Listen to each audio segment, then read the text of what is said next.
Terima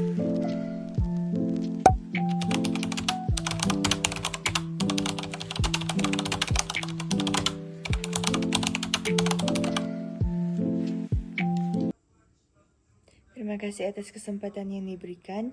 Perkenalkan, nama saya Anastasia Gloria Baker, NIM 2270418 dari kelas A.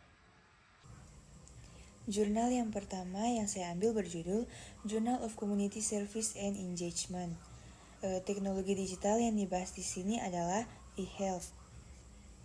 Ini adalah platform online yang dirancang untuk menyediakan layanan konsultasi kesehatan kepada masyarakat secara efektif, menghubungkan pasien dengan profesional medis tanpa batasan geografis.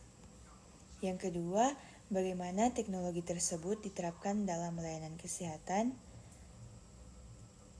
Konsultasi online.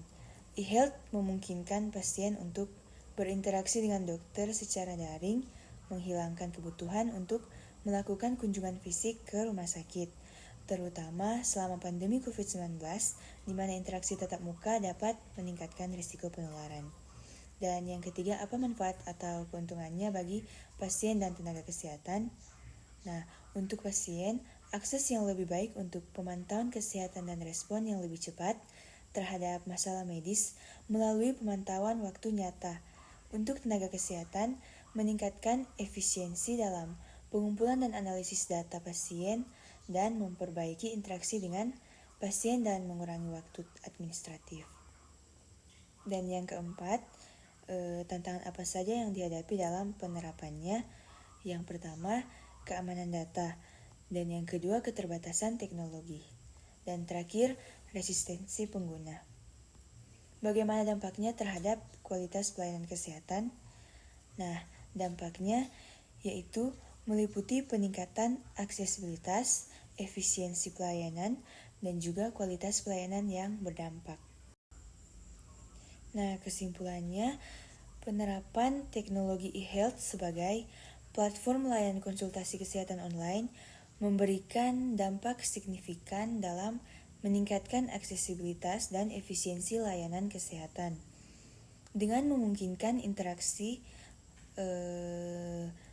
daring antara pasien dan profesional medis, e-health mengurangi kebutuhan untuk kunjungan fisik yang sangat bermanfaat selama pandemi COVID-19. Bagi pasien, e-health menawarkan akses cepat dan praktis terhadap informasi kesehatan, fleksibilitas waktu, dan lingkungan yang lebih aman dan risiko penularan. Jurnal kedua berjudul Implementasi Internet of Things pada Layanan Kesehatan. Teknologi digital yang dibahas di sini adalah Internet of Things atau IoT. Ini adalah sistem perangkat yang terhubung secara digital yang memungkinkan transfer data secara otomatis tanpa memerlukan interaksi langsung dari manusia. Bagaimana teknologi tersebut diterapkan dalam layanan kesehatan? Dengan pemantauan jarak jauh.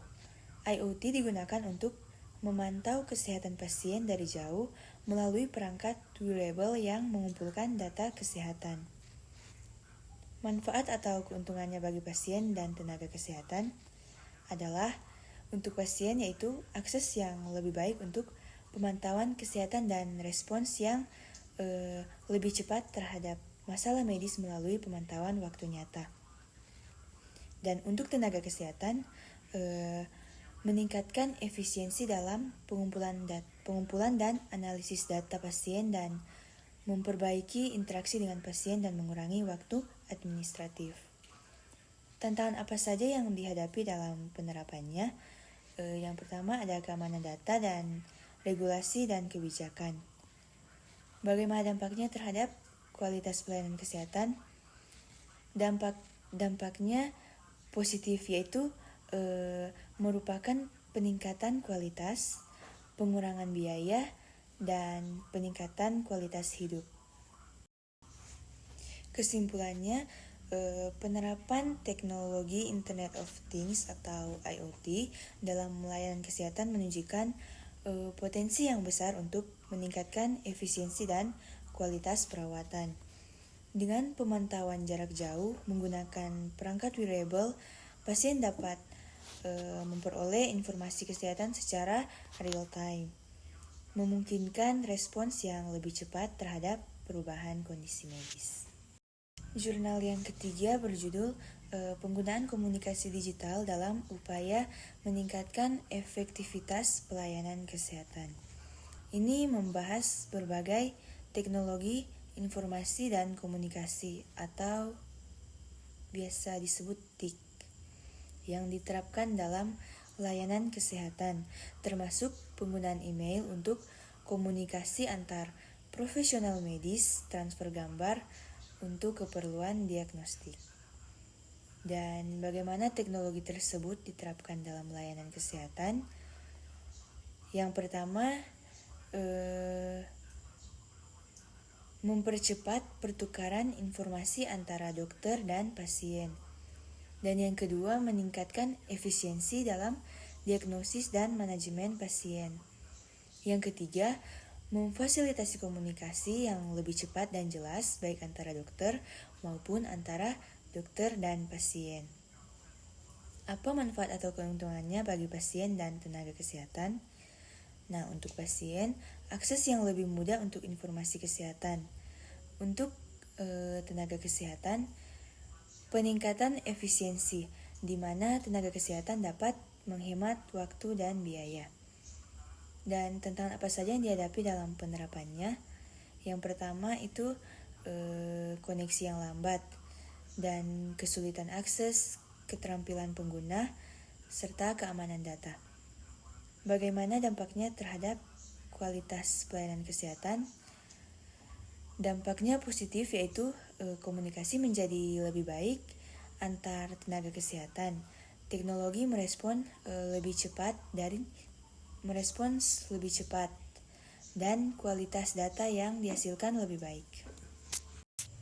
Kesimpulan dari jurnal ini adalah penerapan teknologi informasi dan komunikasi atau TIK dalam layanan kesehatan yang mencakup berbagai alat seperti email, transfer gambar, dan aplikasi konsultasi untuk memfasilitasi interaksi antara pasien dan dokter. Penerapan teknologi ini mempercepat pertukaran informasi, meningkatkan efisiensi dalam diagnosis dan manajemen pasien, serta memfasilitasi komunikasi yang lebih jelas, terutama dalam situasi darurat. Sekian dan terima kasih.